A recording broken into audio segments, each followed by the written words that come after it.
Okay, now that we've got our top tier complete, it is time for us to begin making multiple tiers. Steve, how are we going to go about doing this? We're going to use a very similar approach that we've used so far with everything. We're going to create a new line that's basically going to have the length based on basically the height of all our tiers in total. And we're going to set up the number of points on that so that we have our number of tiers controlled by that, because we're going to use a copy swap to copy our complete tier surface that we've got here to every point going down in this line that defines our height, and that will give us a system of multiple tiers where we can control how many tiers there are and the spacing between each tier. Sounds easy. Let's do it. Cool. So first things first, I'm going to set up a couple of parameters on our master control. And if we right click and go to edit parameter interface, which I missed, there we go.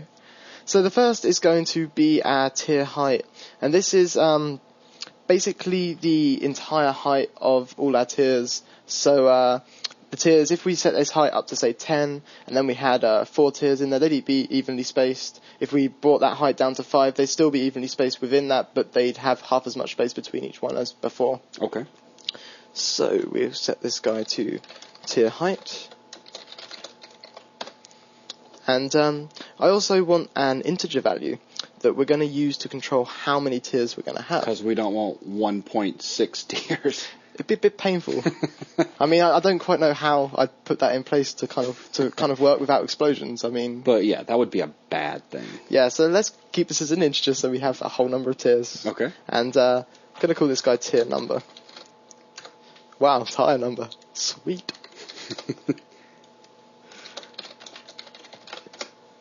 And gonna lock the range because we always want to have. Yes, I was about to guess. We always want to have one tier. Yeah, this won't be a .001. Yeah. So lock that at 1. I'm gonna leave that at 10. Okay. Yeah. But it's unlocked. You can go wherever you want with that. So if we accept out.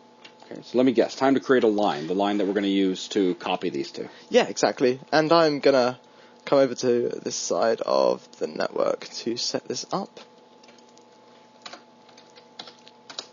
So let's drop a line in place, keeping with our naming convention we've used before with bridge width, bridge length. I'm going to call this guy, instead of bridge, we're just dealing with tier, but it's going to be height. Okay.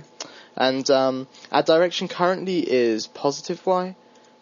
I want this guy to go in negative Y, so that we're copying down from this guy, and then we have multiple tiers below that. So I'll set this over to -1 to set our direction to negative Y. And we've got our distance control. The distance is controlling the length of our line. And we've already set up our sweet. It's tire. Fantastic. Actually, you know what? It was tier number that you had as tire number, so you probably just zoomed right on by tier height. Hey, I spelled it right as the name. I just didn't spell it right as the... What is up with my typing? I also want to lock this guy so he can't become 0. So it's probably a good job that I spelled that wrong. Drew my attention to it. So, awesome. So now we can actually grab this guy and use him without me being very distracted by the fact that I typed tire. And we can use that as a relative reference on our distance. So now as we change our height, the length of our line is changing. Okay. And I'm simply keeping this on here because unlike this, it's a bit more complicated setup with multiple transforms and things. That's why I went the transform route. And since the length and the width are very closely tied together, I wanted to keep a similar system there. However, with the tier height, we're kind of on a separate branch, and since we can easily keep this all on the one node, I'm going to take that route here. Sounds good. So we've got our distance set up, and I'd like to point out basically the number of points here.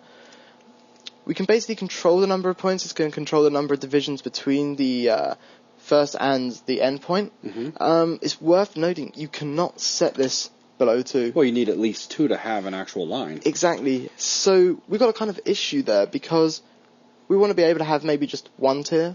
So what I'm going to do, even if you set this lower than 2, even if you set it to 1, it forces you to have 2. So I'm going to control this using our number of tiers parameter, our integer parameter we set up. But I'm going to use a switch such that when we only have 1 tier, instead of using this line we've created, we use a single point. Because otherwise we'd end up that even when we set it down to 1 tier, we'd still have the 2 tiers, and that's just not what we want. Okay. So right now we can grab our tier number, copy that guy, and paste him down here on the number of points. As you can see, even when he's set to 1, we have 2 points, but as we bump up from 2, 3, 4, So, as I was saying, we need a way of putting in place just a single point, and for that I'm going to use an add node. And the add node, among other things, can let us add in a single point. If we check our point 0, which we do want its location to be at the origin, so that's created a single point coming out of this guy. So we can now switch between our add node and our tier height line based on the number of tiers we're going to use. Okay. So I'll wire this guy into a switch. I'll also wire this guy into a switch. And we're going to use a very simple expression. I do want to rename this to single or multiple tier switch. It's probably a good name. And I'll call this single tier point. Just so that we know what we're dealing with. Okay. So yeah, I'm going to bring up the expression editor on this guy, and we're going to use a simple expression. I'll explain this expression before I put it in place. It's going to be the clamp expression. And what the clamp expression does, it will take a number in, but it will clamp it based on two values that you use as the second and third argument, such that if the number goes lower than the minimum, it just outputs the minimum. If the number goes higher than the maximum, you'll be outputting the maximum. So we're going to set it up so that our tier number is going to be clamped between 0 and 1. So when we have one tier, we want it to be at 0. When we have two tiers or more, we want it to be at 1. So what we're going to do, we're going to use a clamp, and we're going to take our tier number parameter off of our master control.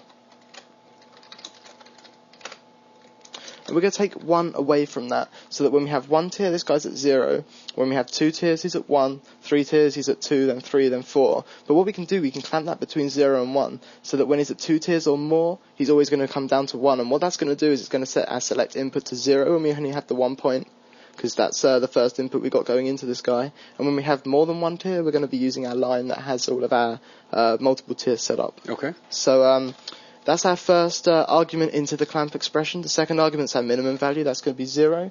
The maximum value is 1. So we're clamping between 0 and 1 there. So if we accept that. So now if we come to our master control node and bring our visibility down to the switch, we've got a tier number set to 4, and we have 4 points. As we bring that down to 3, to 2, but then down to 1, we just switch over to using our single point. Very nice. So all that is left to do is use a copy swap and copy our tier geometry that we've merged before, so that's both our tierSurface and our tierEdge, and copy that to each of these points, and that's a really simple procedure.